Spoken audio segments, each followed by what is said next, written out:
From the guidebook for the Hayduke Trail.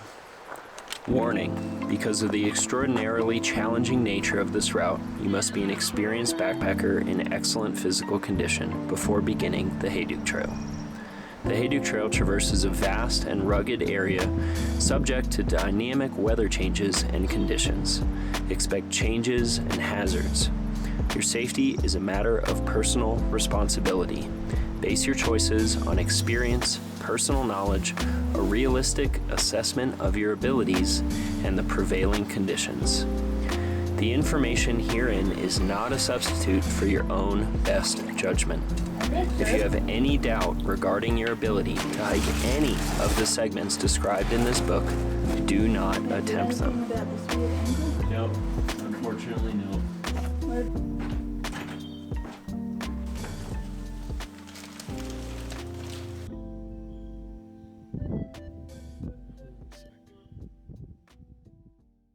So we left Canada to head down to Utah, trading a winter snowy wonderland for a dry, arid desert. In just a couple weeks, we will be starting the Hayduke Trail, roughly 800 miles across Utah. This is a hike that I've been dreaming about for many years now. I am both excited and nervous to get going. So we've been running around Utah for now like 5 days or something, buying a ton of food to ship out to all these random little towns, and buying a ton of food to put in 5-gallon buckets to then bury out in the desert so we can pick them up again in a month or 2 weeks or a week, whatever, as we come through on the trail. It's a very remote trail and you don't need to cache food like we are doing, but it's definitely going to make our lives a lot better. And I didn't really realize that this process of caching food in the middle of nowhere, in the middle of the desert, would be fun or as beautiful as it's been, but it's certainly been very, very nice. In the end, we wound up caching in 4 places, one near Height, one outside of Capitol Reef near the Burr Trail switchbacks, a third near Grosvenor Arch, and the final one towards the end of the trail at Hat Canyon Reservoir. These all included food, water, canned fruits, and some fun drinks. After the trail, we will have to come back to these places to pick up our trash. But given how much fun it's been driving around here, I don't think I'll mind doing it again. And surely, I will very much be appreciating these caches while actually out on trail. Today is our final day before starting the Hayduke. Right now we're in Moab, we're just outside of Moab.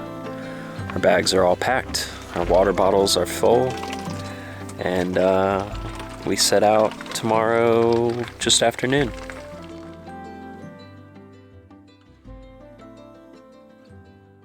Just stop. No.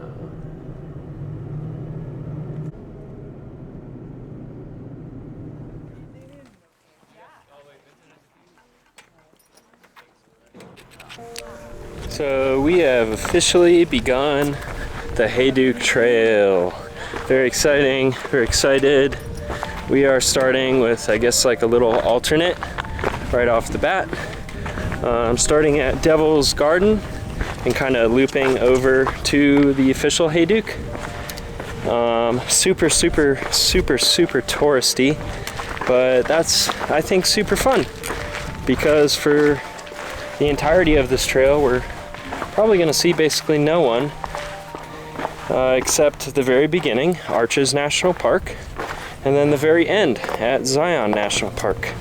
I think it's a really kind of quirky way to start what is otherwise a very lonely middle of nowhere trail.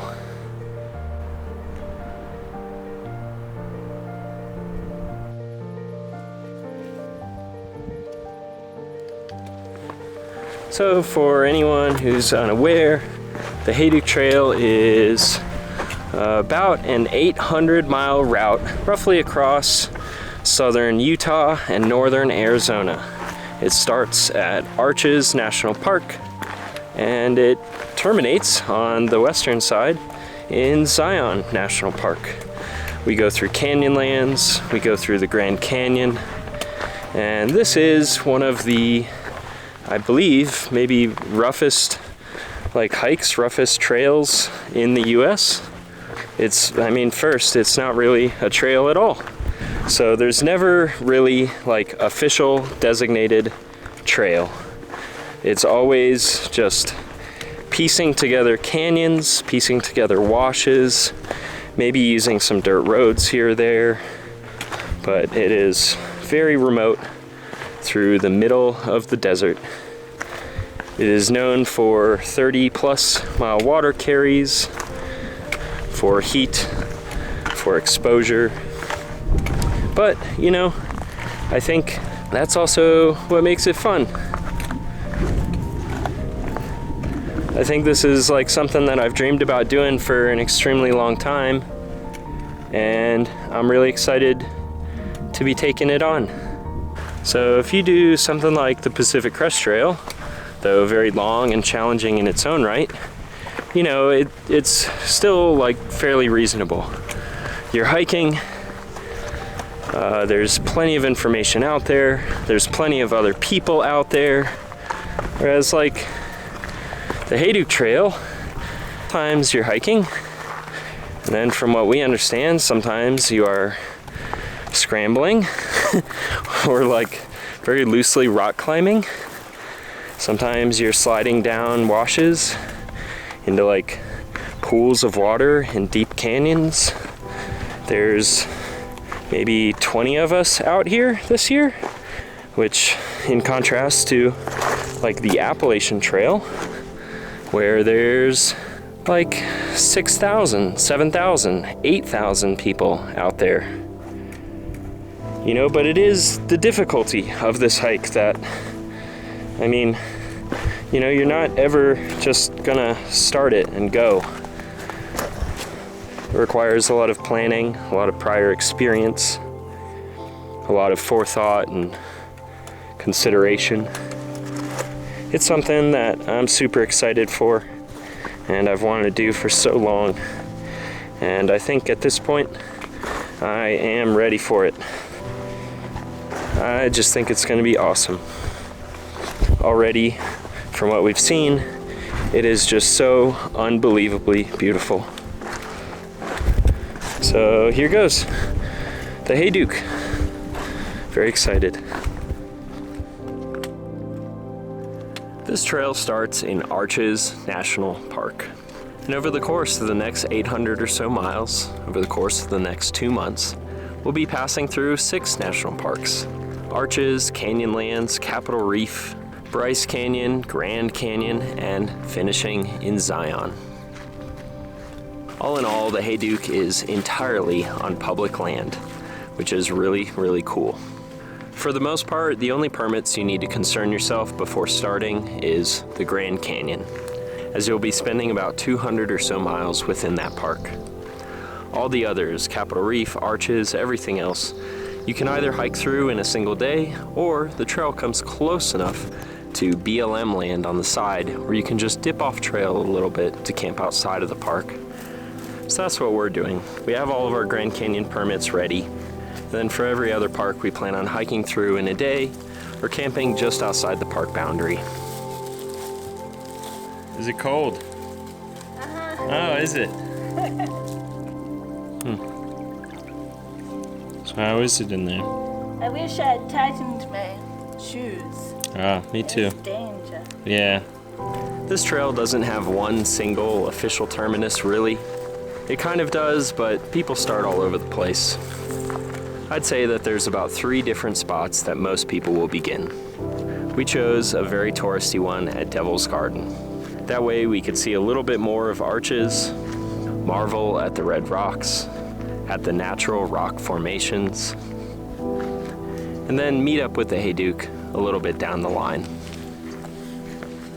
I've done quite a few of other desert trails at this point, and even just beginning this one, it's very obvious that the Hayduke is very special. Focusing on the geology, the canyons, the washes, and passing through some of the most remote locations in the entire United States. Our first 2 days on the Hayduke are spent in arches, mostly hiking through Courthouse Wash, from its very small beginnings, and then before we even knew it, to be surrounded by these large, towering rock walls. We did it. We did it. We completed the arches. We don't really know it yet, but this first section will actually be one of the easiest of the entire trail. The navigation isn't too difficult, as you're just following one canyon basically the entire way. And then after 30 miles or so, you leave the park and you get to Moab, which Moab is the largest city on the entire trail. It's almost unfortunate to get to such an amazing little town, but to only be 2 days into your hike. So I don't really know what's in store for us for the rest of this hike, but from everything I've ever heard, I think we need to keep our wits about us, take our time, and be careful. The Hayduke is not supposed to be easy, and I don't think that there will ever be a section or a time that is.